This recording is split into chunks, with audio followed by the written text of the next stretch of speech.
আসসালামু আলাইকুম dear viewers, আশা করি সকলে ভালো আছেন। আজকে আমি আপনাদের সাথে শেয়ার করব তৃতীয় শ্রেণীর একটি ইংরেজি প্রশ্ন, প্রথম প্রান্তিক মূল্যায়ন 2026-এর প্রশ্ন কাঠামো অনুযায়ী। আরও আলোচনা করব কিভাবে পড়লে শিক্ষার্থীরা পরীক্ষায় শতভাগ প্রশ্নের উত্তর করতে পারবে, সেই বিষয়ে বিস্তারিত বলার চেষ্টা করব। চলুন ভিডিওটি শুরু করি।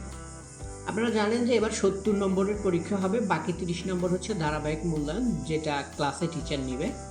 তো এখানে প্রথমেই একটা প্যাসেজ থাকবে বইয়ের মধ্যে থেকে, সিন প্যাসেজ। এখানে সাবিহা আমার স্টুডেন্ট, এটা ওদের মেইন বইয়ে আছে সিলেবাসের মধ্য থেকে। আপনারা যদি সিলেবাসটা না জানেন কত পৃষ্ঠা পর্যন্ত, সেটা আমাদের ফেসবুক পেজে দেওয়া আছে, সেখান থেকে দেখে নেবেন।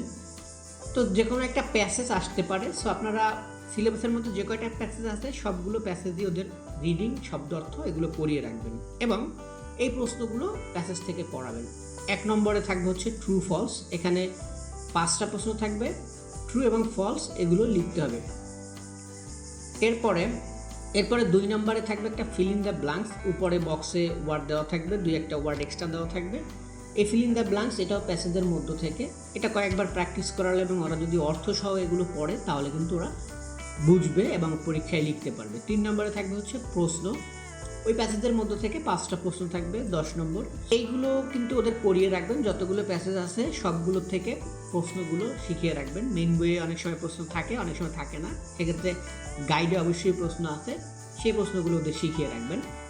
4 নম্বরে আসবে হচ্ছে একটা ম্যাচিং এ কলাম বি কলাম। এটা হচ্ছে মিনিং, ম্যাচিং মিনিং, অর্থাৎ অর্থ মিলাতে হবে। যেমন এখানে ফেভারিট আছে, এটা প্রিয়, এই প্রিয় হচ্ছে মোস্ট লাইক।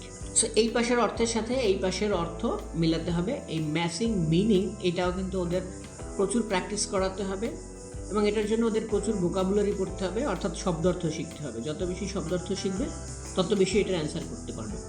এরপরে 5 নম্বরে থাকবে হচ্ছে নাম্বার ইন ওয়ার্ডস লেখা, অর্থাৎ কথায় লেখা। এটা ওদের বইয়ে আছে।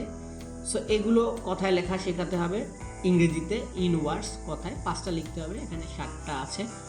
এরপরে 6 নম্বরে থাকবে রিয়ারেন্সও গাইডে আছে, এগুলো প্র্যাকটিস করাতে হবে প্রচুর পরিমাণে। এলোমেলো শব্দ থাকবে যেটা সাজিয়ে লিখতে হবে। 7 নম্বরে থাকবে হচ্ছে পাংচুয়েশন এবং ক্যাপিটাল লেটার ব্যবহার, অর্থাৎ বইয়ের মধ্যে যে কোনো প্যাসেজ থেকে 2টা বা 3টা লাইন থাকবে যার মধ্যে পাংচুয়েশন এবং ক্যাপিটাল লেটার বসাতে হবে, অর্থাৎ বিরাম চিহ্ন এবং বড় হাতের অক্ষর বসাতে হবে। এটাও ওদের প্রচুর পড়াতে হবে, গাইডের হেল্প নিতে হবে। কোথায় কোথায় বড় হাত হয় সেই নিয়মগুলো শেখাতে হবে, কোথায় কোথায় বিরাম চিহ্ন বসে সেই নিয়মগুলো শেখাতে হবে এবং অর্থ জানতে হবে, তাহলে ওরা এগুলোর অ্যান্সার করতে পারবে।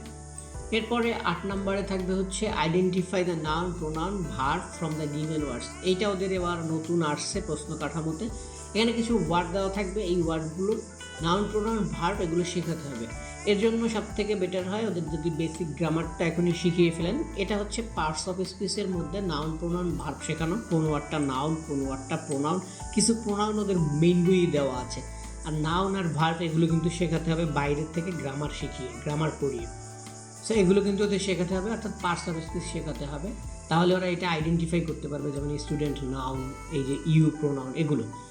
এরপরে 9 নম্বরে থাকবে write a short composition about your family. একটা শর্ট কম্পোজিশন থাকবে, আমি শর্ট কম্পোজিশনের সাজেশন দিয়ে দিয়েছি ক্লাস 3তে কী কী শর্ট কম্পোজিশন প্রথম প্রান্তিক পরীক্ষার জন্য ইম্পর্ট্যান্ট, সেগুলো পড়িয়ে রাখবেন, তাহলে কিন্তু ওরা শর্ট কম্পোজিশনের অ্যান্সার করতে পারবে।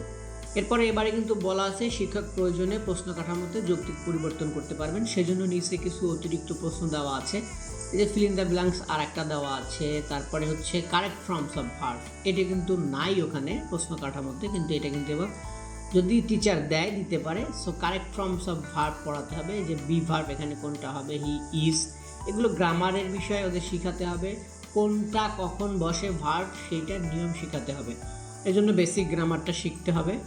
এরপরে হচ্ছে match the simple request with suitable response. এখানে একটা টেবিল থাকবে কলামের সাথে বি কলামের, এখানে যে সিম্পল রিকোয়েস্ট যেগুলো থাকে সেইটা রেসপন্সের সাথে মিলাতে হবে, এগুলো ওদের শিখিয়ে রাখবেন।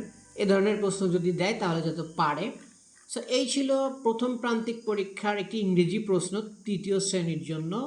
তো সবাই ভালো থাকবেন, সবাইকে ধন্যবাদ, আসসালামু আলাইকুম।